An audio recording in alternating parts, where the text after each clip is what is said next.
Greetings, fellow gorehounds, and welcome back to a blood splattered stream.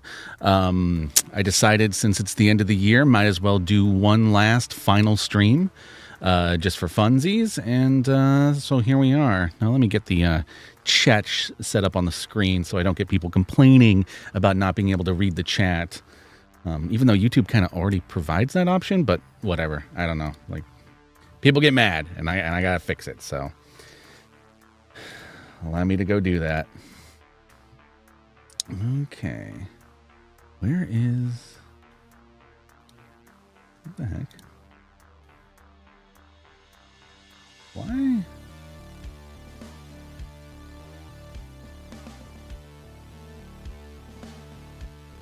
Alright, so there we go.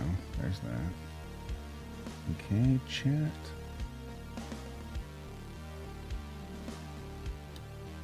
Copy that.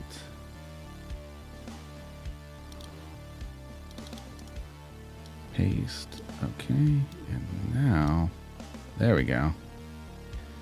Now people should be able to, in theory, read the chat. It won't let me change from top chat to not, so it is what it is. Welcome back, Amy. How are you doing? Let's see. Why can't...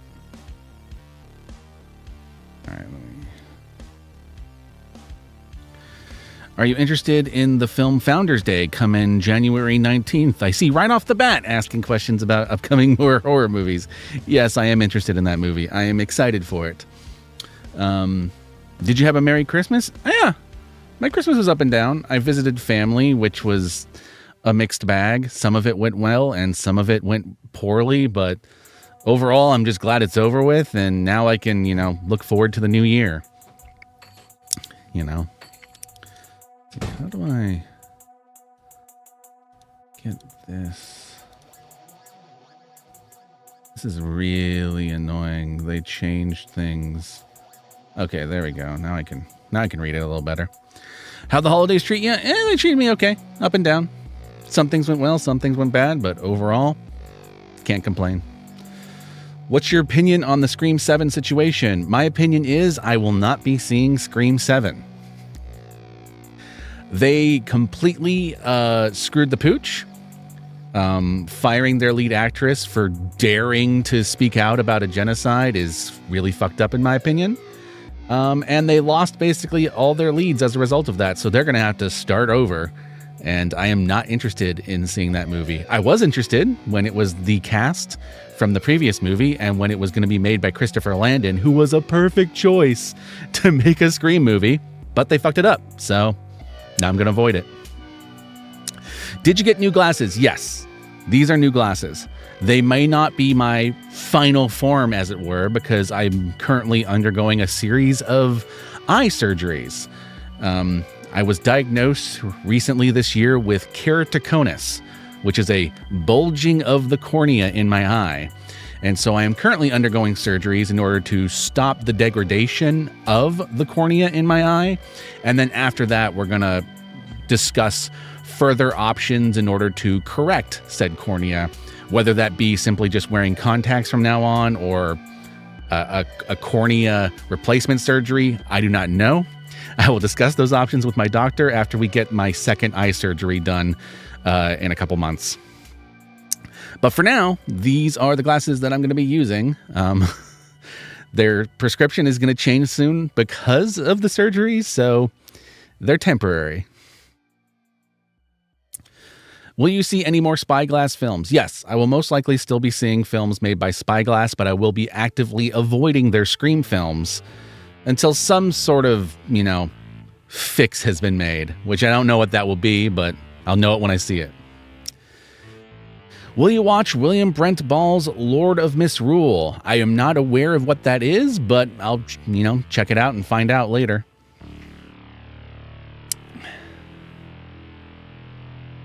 Hey, Alexi Gamer. How are you doing? Or is it Gamer? If I mispronounced it, let me know. Oh, speaking of which, I should, tweet out the stream while I'm at it.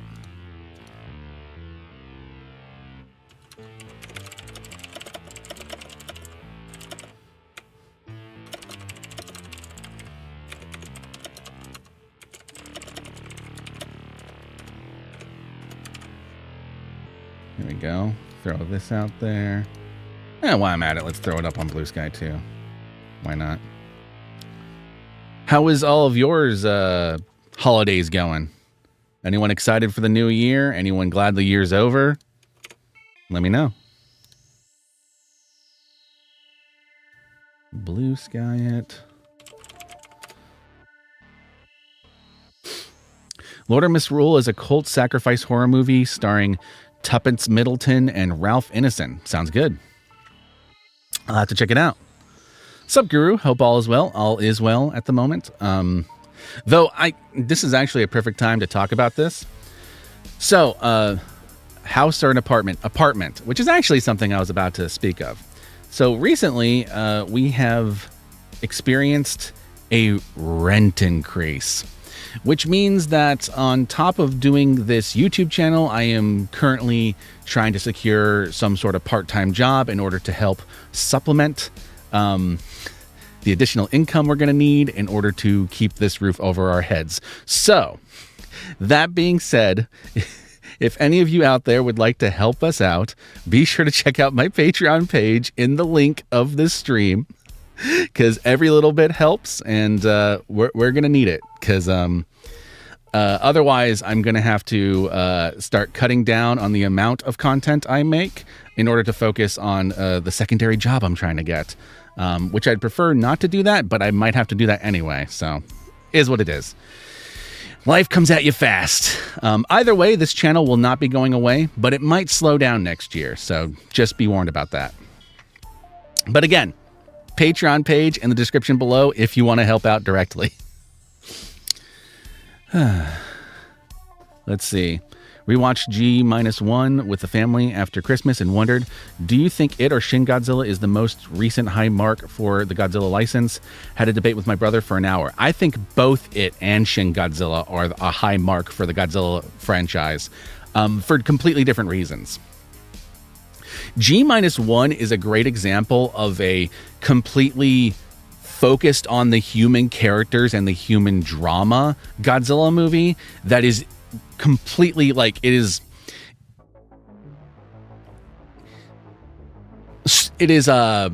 what is the right word?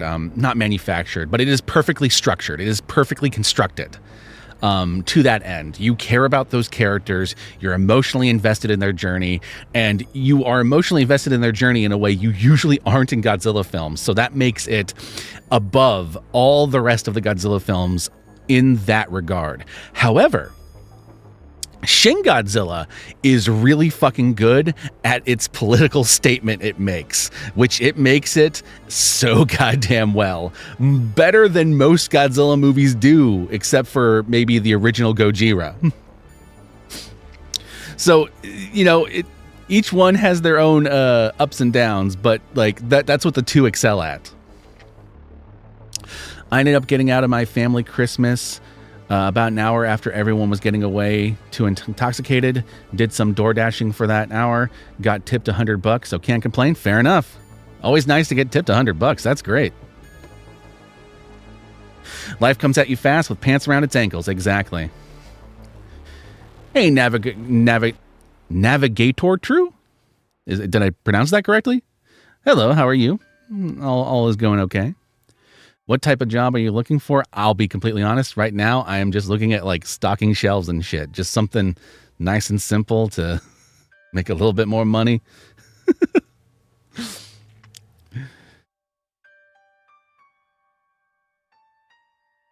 Have you seen the Netflix Yu Hakusho? Yes, I have. And I have many thoughts on it. Number one, visually, it's perfect.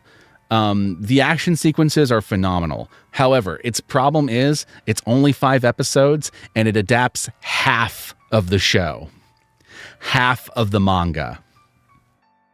That's way too rushed.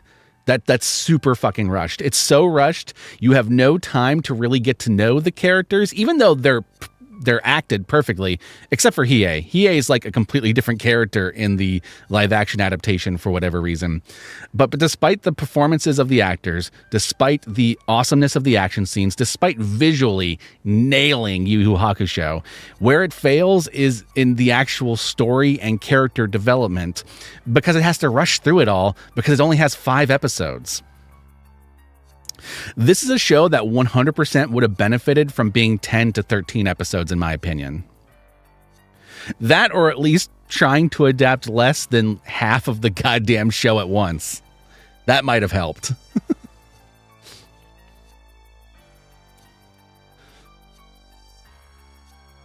Have you seen Raging Grace? I have not seen Raging Grace. What is Raging Grace? Let me know.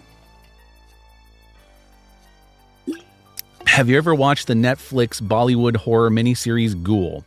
No, but I think Jack might have started watching that at some point. It sounds familiar. I'm going to Sundance next month, and I'll be watching Sasquatch Sunset starring Jesse Eisenberg as a Sasquatch.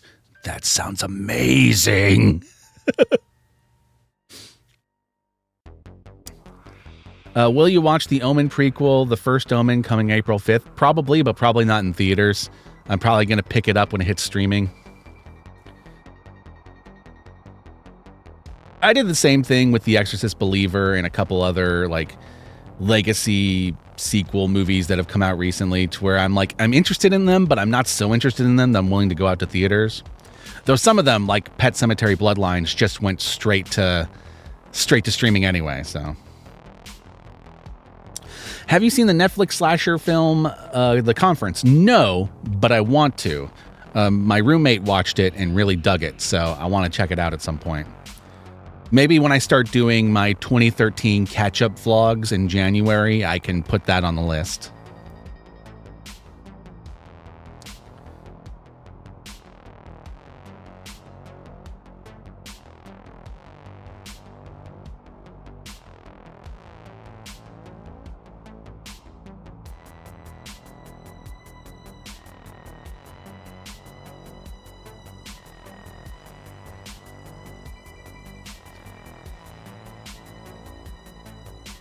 Not sure if you have any in your area, but I highly recommend Aldi. They've been paying pretty well and get pretty good benefits. One of the few companies I work for that doesn't screw it up. I don't think we do, but I'll look it up. The good news is that any minimum wage part-time job I get is gonna be okay for the circumstances. Thankfully, in California right now, we have raised our minimum wage as such that it is a lot more helpful in situations like this. But yeah, I've been applying to like Target and a whole bunch of places to just, doesn't matter. Just, I don't care if I have to just come in at night and stock shelves, just make some money to keep the roof over our heads.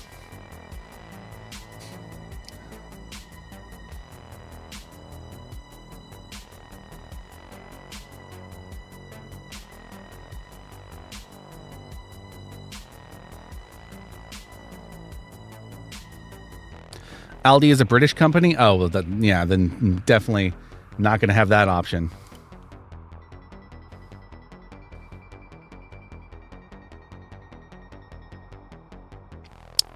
Not horror unless we're counting the original tunnel scene. But did you see the new Wonka? I did not, no. I heard good things about it, though. I heard that despite all outward appearances, that movie is actually pretty good, so I'll probably check it out when it hits streaming. Another film I'll be seeing at Sundance is Your Monster, starring Melissa Barrera. Hell yeah. That sounds awesome. Things will get better in time. Yeah, pretty much. You know, just gotta, like, hit the ground running. Seems a lot of people are struggling financially right now. I hope everything gets better for your household. Also, what movie is coming out in 2024 that you are looking forward to right now? Oh, man. Obviously, I'm looking forward to the new Godzilla, New Empire movie. That's exciting. Coming in January, there's a movie hitting Shudder called Destroy All Neighbors, I think it's called. And that looks like a blast. I cannot wait for that. Deadpool. Looking forward to Deadpool 3. God, what else? There's more, and I'm completely drawing a blank right now all of a sudden.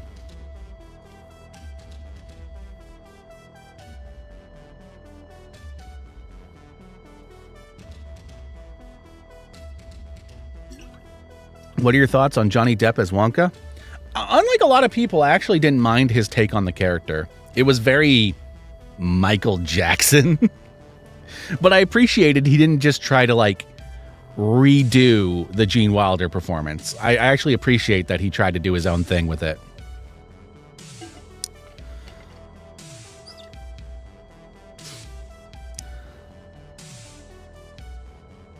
Is there a civil service job page in the USA like they have in the UK? I don't know. I'll have to look it up. Right now, I've just been going for like help wanted ads and things like that, as well as like going to individual company websites and going to their job section and then seeing like what jobs they're looking for at various like locations. Been doing a lot of that.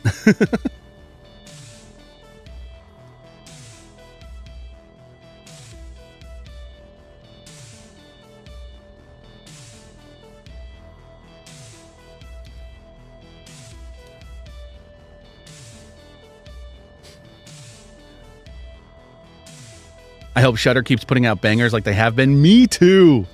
God, I love Shudder. Screambox has been doing pretty good stuff too. I'm not subscribed to it at the moment, but every time they put out a new movie, I'm like, maybe I should pull the trigger and subscribe to this because it seems like they got some good shit on there too. The problem is right now, I can't be subscribing to fucking everything. As we've established, I'm already like trying to like scramble to make some more money, so I can't be like spending more money every month. But Shudder has been totally worth the price of subscription, at least for me. It also helps that I can use Shudder to like make videos, like vlogs on movies.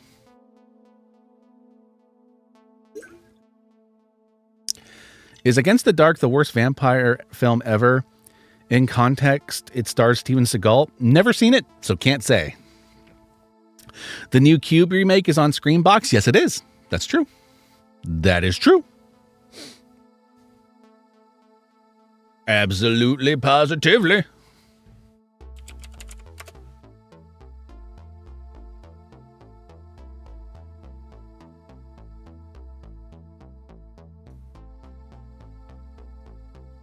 All right, I think I got the stream posted everywhere.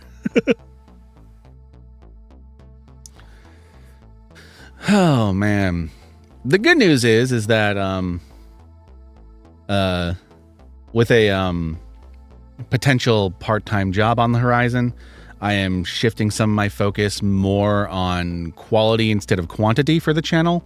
So I've been working on some Blood Splattered cinema scripts, so maybe there'll be more of those next year.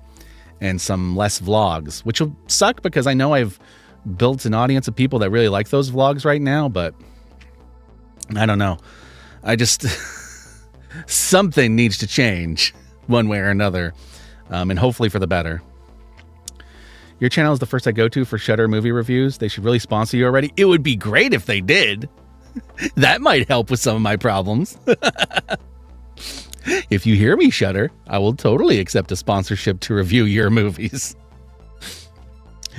Oh, man.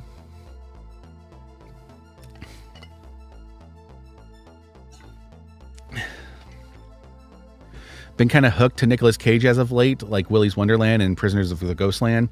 What do you think of the rumors that another Willy's is in the machine? I mean, if they make another Willy's Wonderland, I'll be there with bells on. I've been saying ever since that movie came out that I would totally watch a series of movies of that janitor character that he plays in different locations with different creepy creatures. Like, I'd love to see him like as a janitor at like an abandoned theme park or something. That'd be really cool. I'd be totally down for that. That's the sad part. I'd be okay if it's like Willy's Wonderland, where it's once again Willy's Wonderland, but I would also be okay with a Road Warrior style sequel where it's the same character in a different scenario, fighting different types of creatures. I'd be cool with that too. Hey, RYLM, how are you doing? Will you watch Orphan 3? Yeah.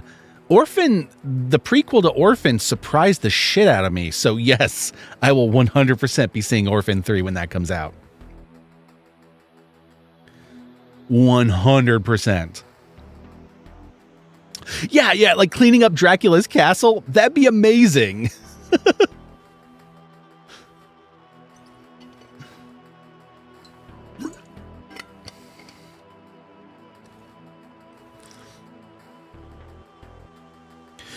Since you mentioned the whole Scream thing earlier, is there any other horror franchise that has completely lost you and you wouldn't give a chance to a new movie in the series?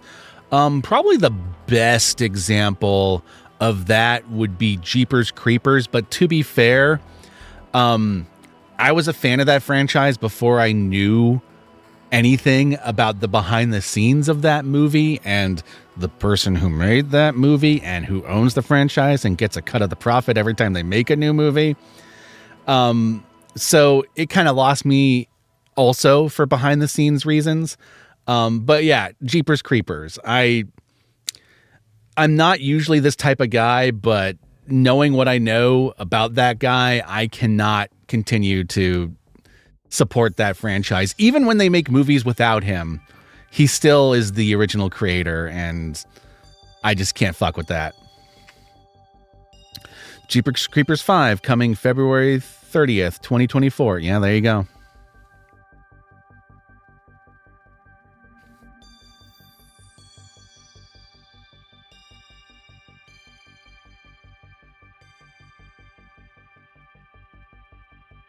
With Lugosi type count, always monologuing, and he just watches him raving.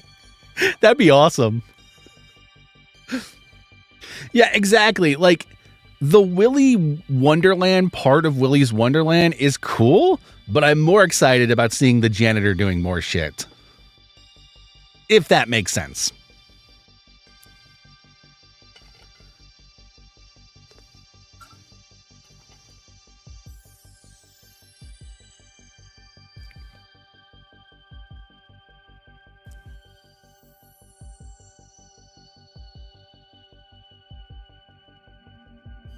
Oh man, I can't believe the year's almost over. This year, I don't know what happened this year. It felt like it just came and it just flew by, but it also felt like it took forever. It's weird. It's a weird year. We had a lot of construction in our building all year. And so like half of the year was us just constantly, our nerves racked and on edge because there's this constant like hammering and dropping of fucking equipment and like sawing and all sorts of fucking shit, and like the foundation shaking while they fucking like, you know, use one of those jackhammers. And that was like half the year. And then the next half of the year was getting used to new landlords and shit. And now next year is going to be interesting. I'm going to have to make some changes. Time has been weird since lockdown days. Agreed. There was like a tweet the other day about how long it's been since 2019. And it's funny because in my head, 2019 was basically last year. But it isn't. 2019 we've been 4 years since 2019. But in between those 4 years are like these missing years where we were just locked down and inside all the time, and time blended together.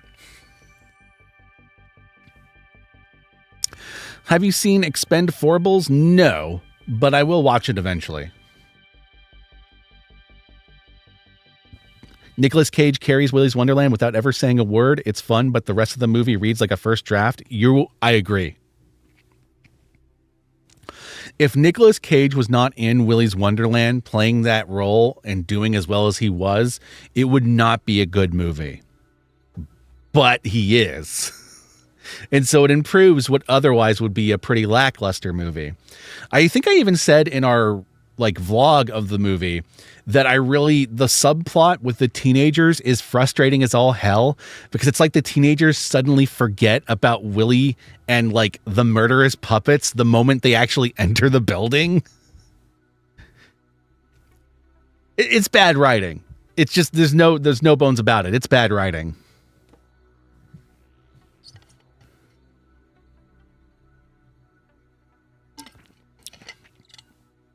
Will you watch the January 2024 action films The Painter, The Bricklayer, and The Beekeeper? I'm only familiar with The Beekeeper, which I'm excited about, but I'll look into the other ones. Cage makes anything better? Agreed. He makes even the worst straight-to-video crap that he just did back when he needed to, like, you know, pay off his taxes. He makes those movies better, even though they're dog shit. Cage is a treasure for that reason.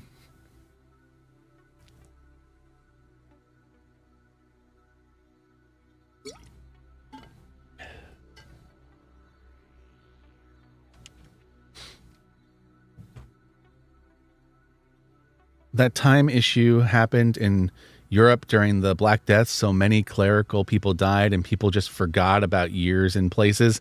Yeah, that sounds about right. I imagine it was 10 times worse then.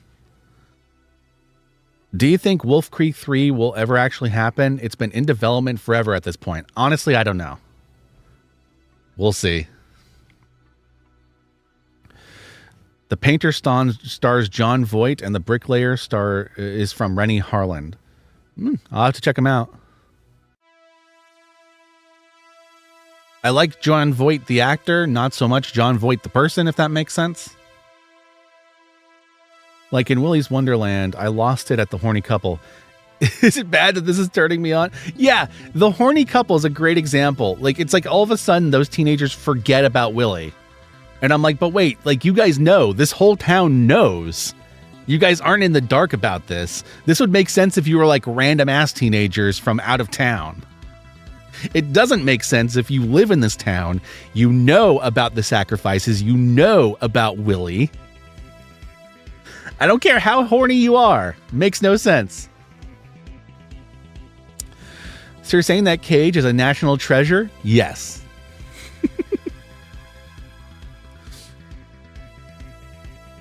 Like Camp Sleepaway 5? Do you mean Sleepaway Camp 5?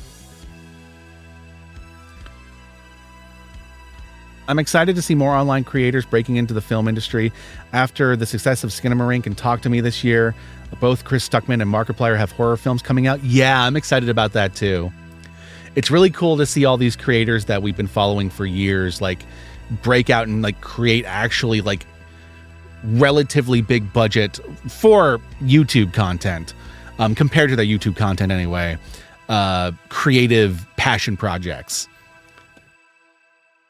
And after Talk to Me, I will watch anything those guys make. I watched Talk to Me at Sundance. Rock on. What's the worst film of 2023? I think earlier this year I said it was a movie I saw called, was it like the Black Shark, the Demon Shark, or something like that, or the Black Demon, but it was about a shark. That was definitely one of the worst movies I saw this year. Another movie that I saw that I saw around Halloween time, that was one of the worst movies I saw this year, was, I believe it was called All Fun and Games. It has the dude from Sex Education. It was really bad. That movie was so bad it brought back the really terrible early 2000s, late 90s music video quick cutting in place of like actual jump scares and tension building. It was just a bad movie. I did not like that movie at all. Isa Butterfield, I think is his name. He did okay in the movie, but like even with him, you know, trying to give somewhat of a performance, the rest of the movie was just terrible. And the thing is, I know there are probably worse movies than those two, but those were two of the worst that I saw this year. I told you about All Fun and Games a bunch of streams ago when you were playing Rust. Yes, I remember that.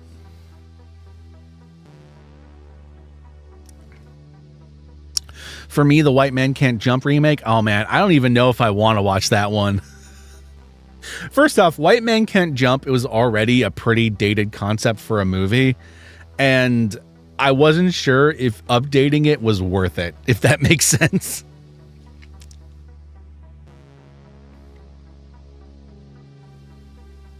What would you make if you got the opportunity to make a horror film? Honestly, I don't know. When I was younger, I had all sorts of ideas for horror movie ideas, but these days I've been so focused on the channel. I don't know. I'm sure if I sat down and like brainstormed, I could come up with something cool.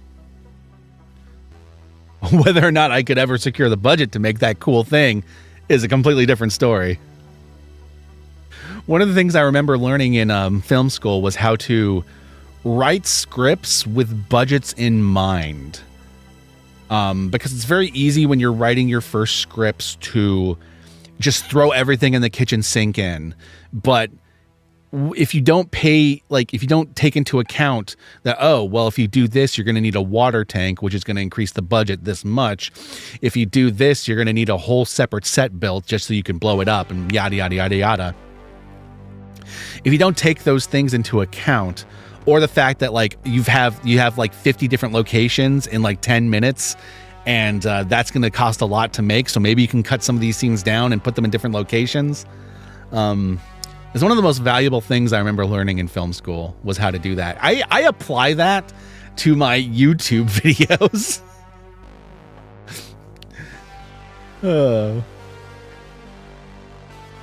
Yo, la dude. In Willy's Wonderland, couldn't they have just had the one main girl actually know what was going on with certainty and the others don't really believe her but join her anyway because fuck it, arson? Yeah, if they had done that, it would have made more sense what those characters do when they get inside anyway.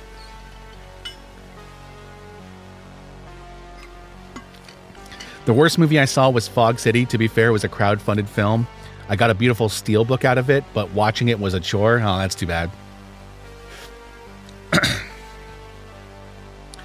Have you seen The Elevator Game yet? Yes, and I thought it was a very mid movie. It's weird. Elevator Game, like half of the movie like plays like a Disney Channel original movie, and then the other half of it plays like a straight horror movie. And I don't think the two movies that it's trying to do mesh well together, if that makes sense. Either way, I thought it was very mediocre at both attempts of what it was doing. I would have loved some of the shows this year. Fright Crew, Monarch, live action, One Piece. I have also loved some of the shows this year. Sorry, I misread that. Fright Crew, Monarch, live action, One Piece, Loki, What If, Season 2. Hope we get more next year. I enjoyed all those shows too.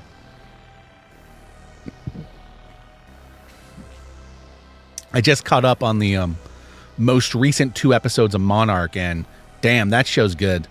Things are really coming together on it. I mean, the only criticism I can give Monarch is I would love more monster action, but I also understand that the level of effects they're doing with the monsters, they're trying to make them on par with the movie's effects. I understand why they have to use the monsters sparingly, if that makes sense. But I would still love if there was like some more of it. But that being said, the actual character writing and the mystery and the drama, all that shit is top notch on Monarch. I've been digging it. How about a film where a YouTuber is hunted by a ghost of terrible horror films they trashed? That just sounds like a straight up like early 2000s, that guy with the glasses style a crossover special. That's what that sounds like. Which, to be honest, back then, like me and my friends were trying to write stuff like that never made the light of day, because there's really no point doing big crossover specials unless you all have a big audience, if that makes sense.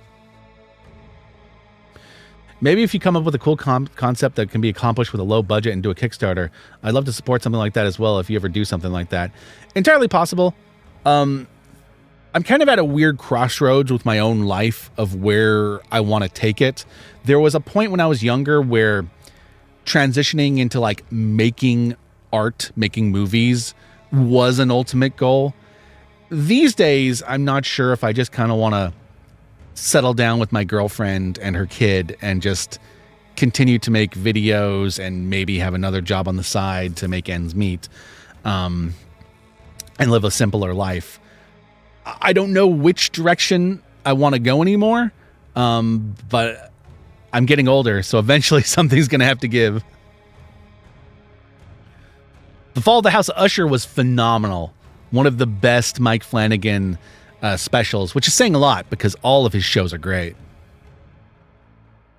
The flashbacks are the most interesting parts of Monarch. Yeah, I really do love the flashbacks with the creation of Monarch and all that stuff. That stuff's pretty cool. I like that stuff. But I also like the stuff in the present too. Like the human family drama of the Randas. Really love that stuff. Really, really compelling. But at the same time, I also like the origin of the Randas and the origin of Monarch. And I love how the show has weaved those two things together. Like the Randa family and the Monarch as an entity, they're intrinsically linked. They were both kind of created at the same time. It's in their blood. It's the legacy. It's the legacy of the monsters. I would love for Monarch to have Skull Island level at monster action. Yeah, me too. I would love for that. It's my one complaint with the show.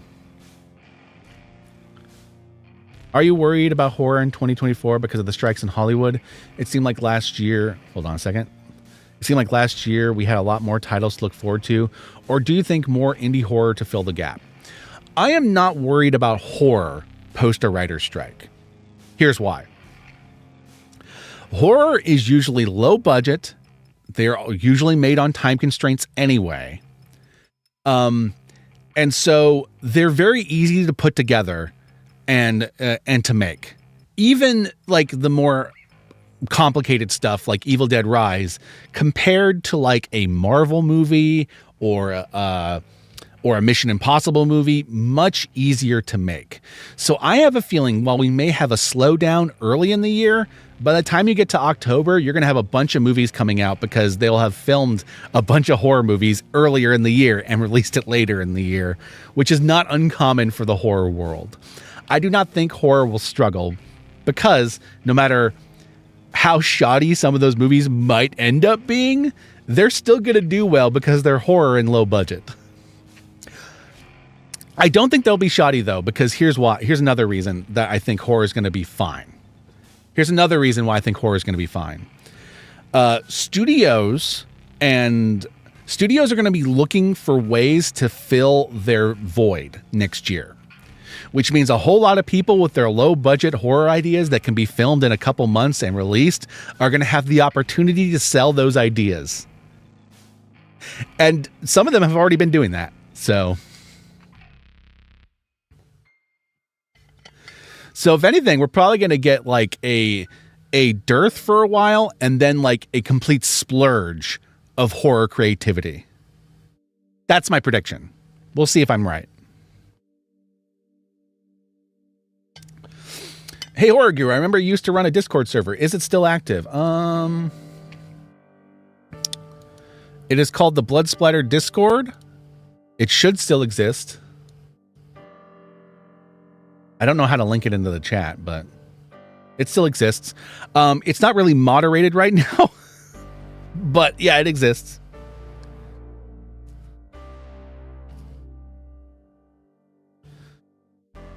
Also a fan of casting Kurt and Wyatt as older and younger versions of Shaw. I loved that decision. It really brings everything together. It also continues that theme of like legacy, right? Which of your reviews is your favorite? I know which one I would pick. Are you asking about like the blood splattered cinema, like long form, fully edited videos? Because if so, my favorite of those is Night of the Creeps.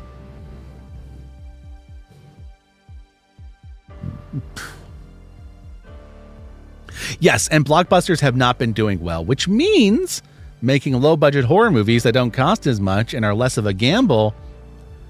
I think a lot of studios are going to take those gambles because it's going to be easier. Right click, make invite link. Oh, okay. Let's see. Boom, boom, boom, boom, boom. Hold on. Hold.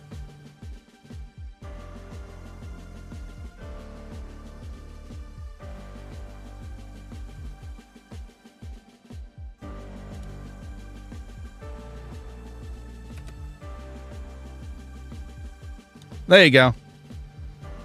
I might have to get some moderators on it soon, though, if people are going to start joining it.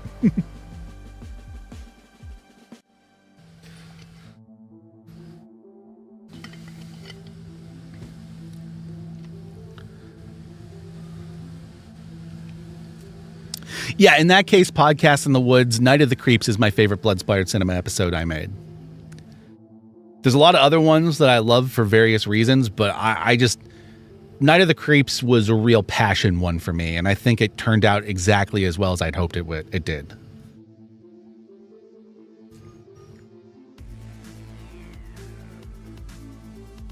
So starting last week, I'm marathoning Doctor Who, so from 1963 classic era to modern Who, I will watch the new episodes as they come out. Nice! Rock on. Good luck with that. That's a lot of Doctor Who. There are some you're not going to be able to watch because there's a lot of lost episodes, but I think that's going to be fine. You're going to have a good time. We could be on the verge of a small B movie revival in cinema. I would agree.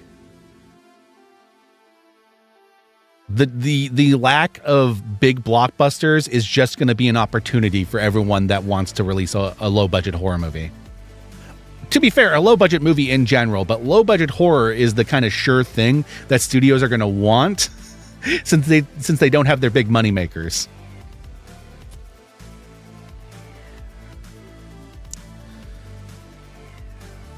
Horror movies are inexpensive to make. Event Horizon.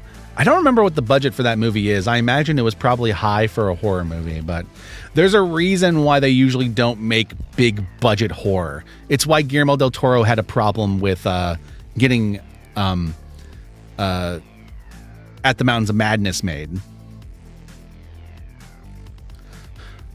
What decade was the best for horror, and why was it the 70s? Here's my thing. Hold on.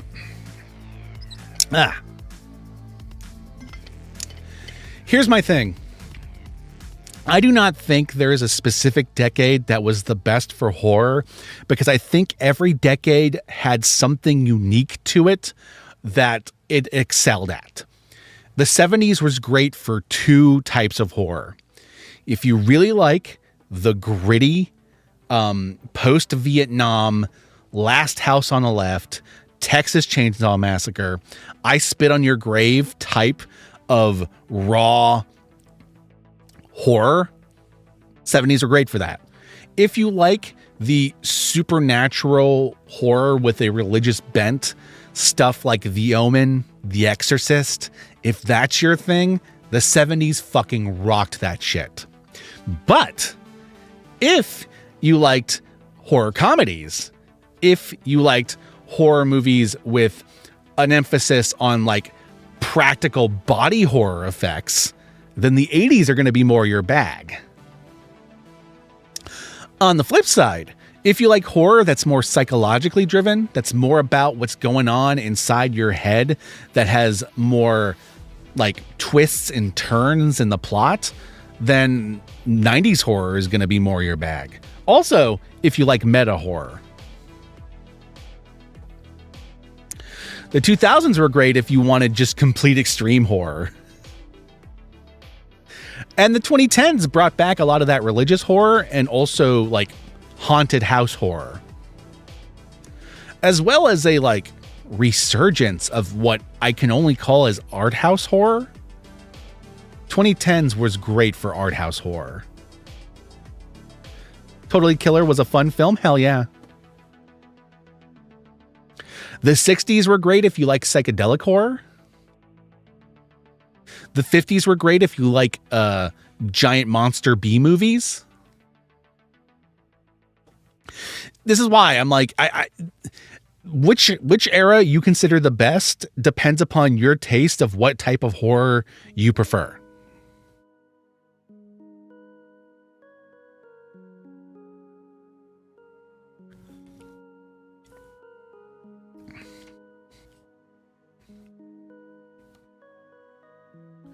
Let's see. I think I missed some of this.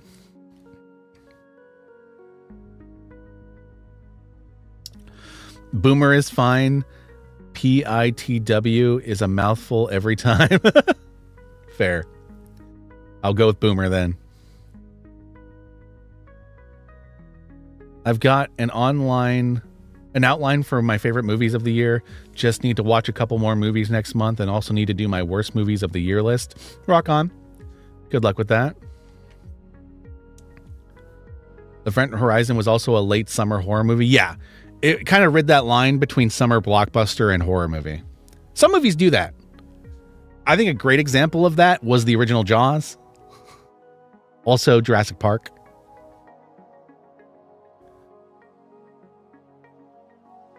I plan to write something dumb to alleviate my writer's block. That is one of my favorite methods to do that.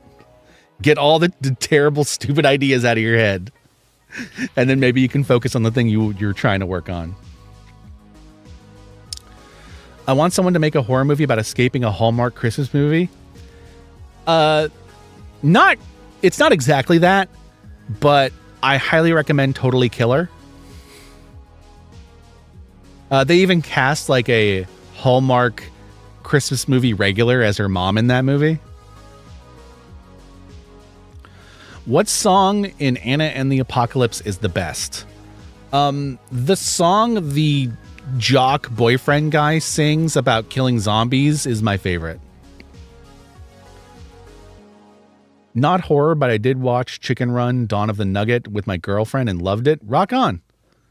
I remember enjoying the first Chicken Run. I haven't checked out the second one yet, though. I know you've done a great dive into Evil Dead Trap, which is a good off the beaten path film. What is your favorite Asian horror film? Battle Royale. Following Battle Royale, I'm a big fan of Audition. I am a huge fan of, on the goofier side, Versus. Versus is a lot of fun.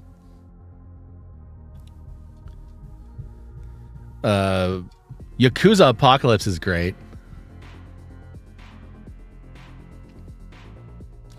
Have you seen Evil Dead Trap 3? No, I have not seen Evil Dead Trap 3. I have seen Evil Dead Trap 2, though. And I liked it.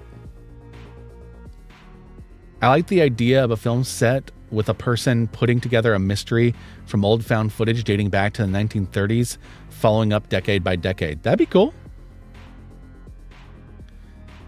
It's almost like a more decade version of like Archive 88, I think it was called. Kind of like a variation on that idea. It's that time of year and I'm ready. The new one's good. Rock on. I'll have to check it out.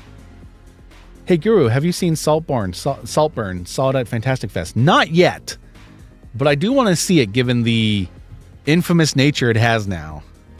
It kind of reminds me of Babylon. Babylon came out and it got like such a vitriolic reaction. And then I finally saw Babylon and I fucking loved it. I have a feeling I'm going to feel the same way about Saltburn, given the way people have reacted to it. Archive 81. There we go. That's it. Not Archive 88. Archive 81. Bam.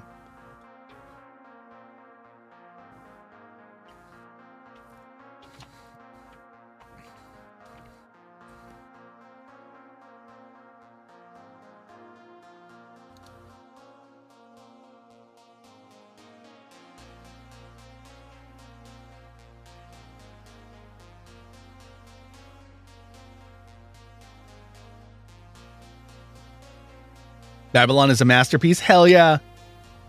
God, I knew that movie was going to be my kind of shit the moment that fucking elephant shit all over that guy at the beginning. I was like, oh shit, this movie's going there. The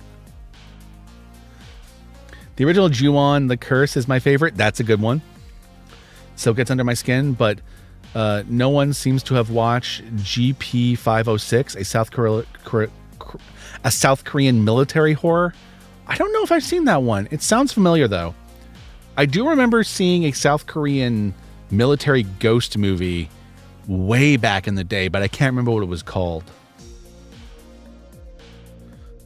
Will you watch In My Mother's Skin? It's a Filipino folk horror flick in Prime Video. I saw it at Sundance.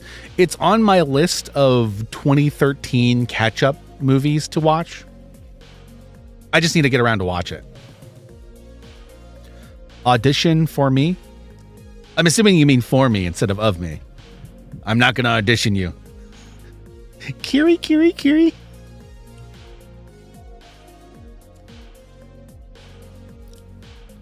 I still haven't finished the Archive 81 series. I've listened to all the podcast episodes. It unfortunately ends on a cliffhanger, which makes me really sad, but I liked the show for what it was. I haven't checked out the podcast, though.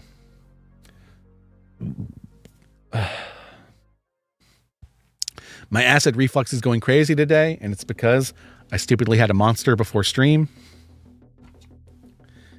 Stupid me. I'm currently on season 2 of Classic Who, and so far I'm incredibly mixed, but I've only hated one serial, and that is Web Planet. The Web Planet is truly awful. Rock on. That's the great thing about Doctor Who. If something's not for you, chances are something else will be. There's a lot of Doctor Who. I have really thoroughly enjoyed the return of Russell T Davies with these last few specials. I haven't been this excited for a season of Doctor Who since the first Matt Smith season. I feel like the Matt Smith run kind of went downhill shortly after that, but I really liked the first season. Or series, I believe it's called in the UK. Podcast is different than the show. Did you mean 2023 catch-up list? Yes. What did I say? I might have said catch-up vlogs. Because I review movies in the vlogs. This might have been what I meant. But yes, 2023 catch-up list counts too. It's a bit of a genre bust in the next couple seasons, leans toward fantasy horror, and season 3 is urban occult fantasy. Interesting. All right. Remember that guy who said G-1 was anti-woke and had the thumbnail of Godzilla saying, "I eat woke movies for breakfast"? Okay, here's what I hate about this discourse. The people that like to accuse movies of being woke as if it's a bad thing, they always shift the goalpost of what they mean by woke anytime you engage them on that subject. So 1 second, they're saying it's anti-woke because it's a bunch of guys and there's no women in the lead. And then the next minute they're saying like, oh, it's anti-woke because there's no political messaging. And first off, if you don't want women in the leads of your movies, like you're just completely against that idea, you're just a bigot. Flat out. You're just a bigot. But second off, there is strong political messaging in Godzilla -1. It is a movie about an ex-kamikaze pilot learning to choose life over the arbitrary nationalism of his country that is asking him to die for them. It is anti-war. It is anti the United States. It is anti the Japanese government. It is pro the Japanese people. It is pro community. It is pro coming together against all odds. It is a very political movie. It just also happens to be a really good one. And yeah, and that's the other thing. Godzilla has always had political messaging in it, even in its goofier years. Even if you go to like the original King Kong versus Godzilla, which is a goofy as fuck movie that was clearly intended for children. But if you watch the original Japanese cut of that movie, it's a satire. It's a satire of news media. It's a satire of giant corporations. The plot hinges upon a guy who is trying to use the berries that Godzilla, that King Kong eats, so he can make a shit ton of money. He's basically big pharma, and ends up causing like the destruction of Japan in the process. Anyway, these movies have always been super political. The only thing that separates something like G-1 and a lot of other Godzilla movies is because it's a period piece set in post-war Japan about a kamikaze pilot, is there isn't as many female roles. And the female roles that are there tend to land along more traditional roles. Homemakers and things like that. Though, even that being said, his girlfriend in that movie still has to go out and get a job, which is still relatively progressive for that time. So even in that movie, it's being somewhat progressive. Yeah, I don't know. I hate these anti-woke grifters. All they are doing is milking the algorithms of outrage.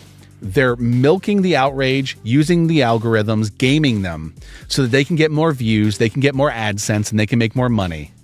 That's it. Half of them don't even believe the nonsense they say. And the ones that do are just like right-wing grifters. Anyway, that's my rant about that. Like, Godzilla Minus One is a fantastic movie. You should all go see it, but it is not a anti-woke movie. Not in the slightest. What about 50s and 60s horror, like creature features or cheesy horror? Love that shit. That shit's great. But here, the fun thing about those movies, like all those movies usually have some sort of like atomic messaging in them. Why are those monsters usually created? Because man messed around with atomic energy and created the atomic bomb. It's more pronounced in Gojira than it is in any of them. But that's an underlying thing in all of those cheesy movies.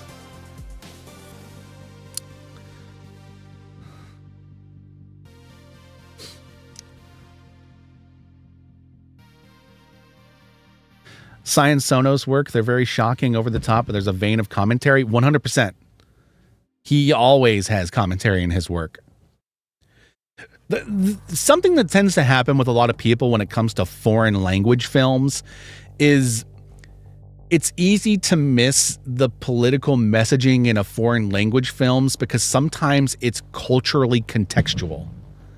If you are not familiar with Japanese culture, it's easy to watch a Japanese movie and miss what it's talking about. You might get like the surface level, like emotional storytelling that's going on, but you might miss all the underlying things that it's like, you know, talking about that might be under the surface. Which is fair. Like, I imagine if you're in Japan and you're watching something like Blue Velvet, you might miss some of the things that Blue Velvet is talking about because Blue Velvet is so steeped in Americana.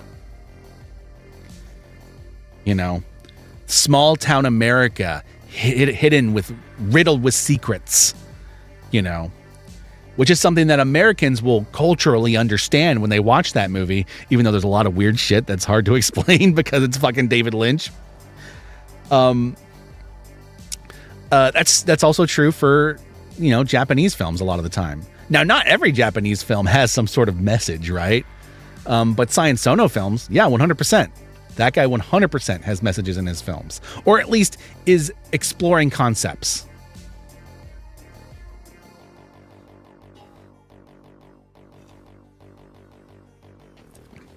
What has happened to the world and people in general that this is a thing? Honestly, social media and greed. Social media has connected us all together, which is on the surface a good thing, but it has also allowed the worst people, grifters, people that want to make money off of people, or propagandists who are trying to push some sort of agenda. It has allowed both those groups to run rampant. All they got to do is figure out how to game the system on each individual platform. On Twitter right now, the way to game Twitter, for example, is to subscribe to the blue check mark, say outlandish fucking things on Twitter so that people quote tweet you all the time and you get a shit ton of engagement, and then Twitter will pay you for that engagement. Doesn't matter the quality of that engagement. It doesn't matter if you even care or believe the thing that you posted. The fact that you got everyone riled up and everyone responded to it and it kept getting reposted everywhere and people were responding to it, and maybe you fueled the fire by going into the comment section and responding to people, now Twitter's paying you. Now that's not going to last because eventually Twitter's going to collapse. Its business model is just not going to fucking sustain itself. But there's a version of that type of gaming happening on every platform to a certain extent. And it's led to an extremely toxic environment. You know. What is your favorite Huluween short film? I haven't actually watched many of them. Do you think Tree Venge needs a feature film? I don't think it needs it, but I would totally watch it. Them 1954 for cheesy creature feature. Love it. Love it.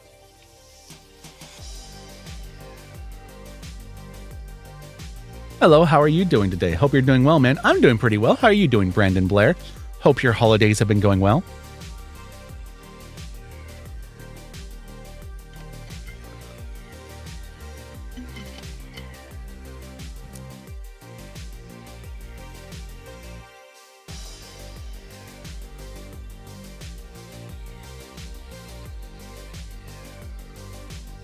Would you watch Mirrors 3? I wasn't the biggest fan. Wait, is Mirrors 3 the American Mirrors 3?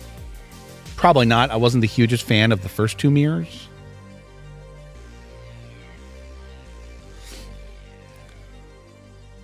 What's your opinion on the Mark Hamill Star Wars theory situation? My feeling is, if you don't want your favorite celebrity to be mad at you, you probably shouldn't AI generate their likeness without permission and without compensation for your stupid little short film. You want to make a short film about Star Wars? Put on the fucking costume and play Luke Skywalker. Or get your friend to. Or hire someone to. Don't AI generate them. Or if you're an animator, draw them. Don't AI generate them. They literally had an entire goddamn strike over this, and you think they're going to be happy that you're doing it just because you're a fan? No, it doesn't work that way. Especially since you know that short film is going to go on social media and make you a bunch of money.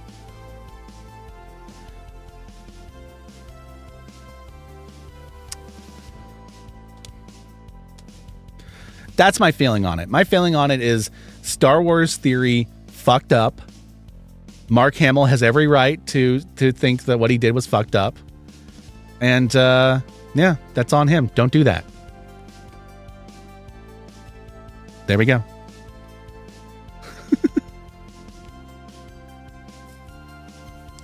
What do you think of Brightburn 2 will be coming out? According to James Gunn, it won't be written by AI. I liked Brightburn 1. It was a pretty straightforward. It was exactly what it said on the tin, but I dug it. I'd be down for Brightburn 2. Brightburn 2, watch the world burn.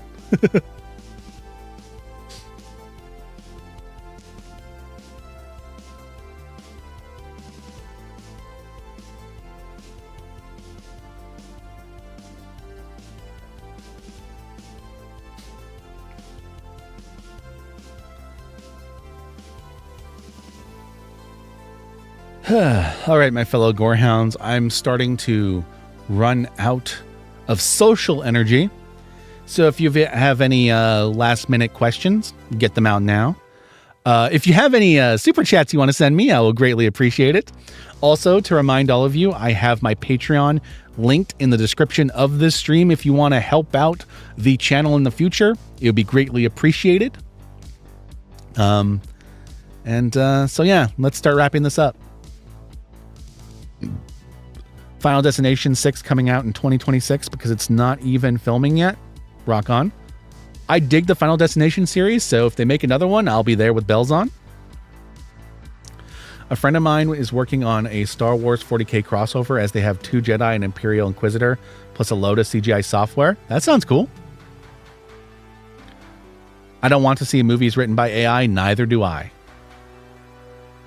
Peace out, Neon Ghost Wolf. Have a happy new year. I agree because I'm a small filmmaker that hates AI. Hell yeah. Right there with you.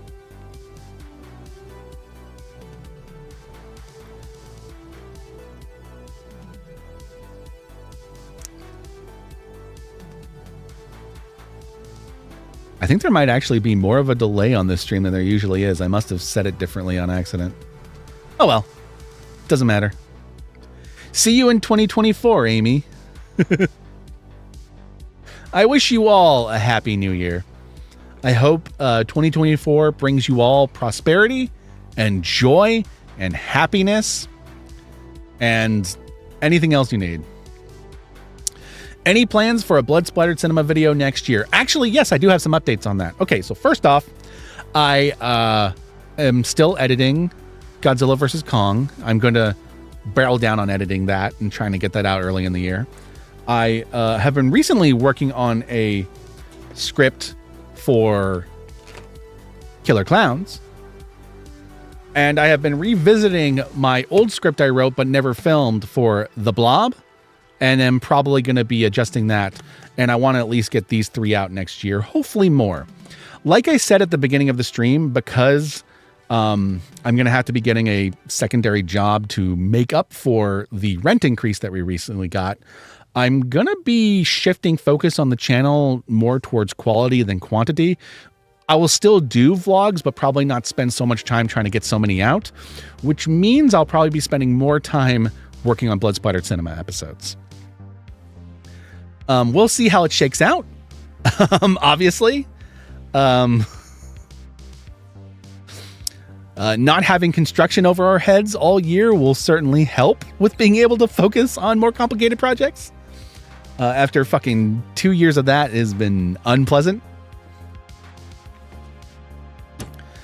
But yeah, I do have some updates on that, and we shall see.